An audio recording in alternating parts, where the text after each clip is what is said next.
I'm making a house of their kitty. This is the house that I make. House of my kitty. It's from Prime.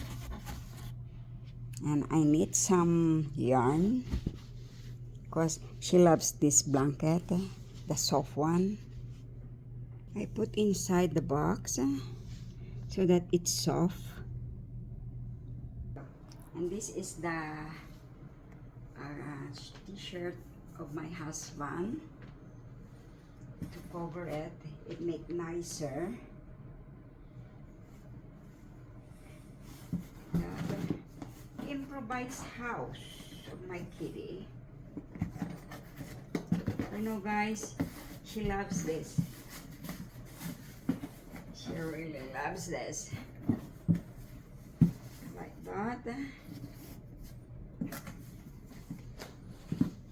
You know, guys, kitty, we really love kitty. So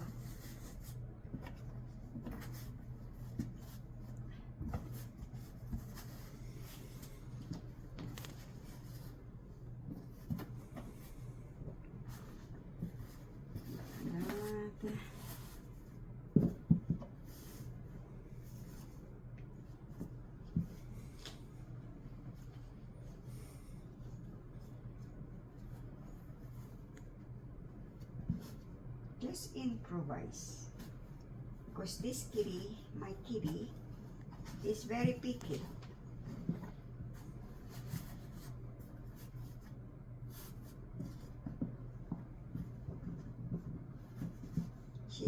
It's like she lives in a Hilton hotel. Voila. Just like that, guys. You see that? Improvise this kitty. And then this one is just like a curtain. Voila! Thank you so much. Please subscribe and follow me. Thank you.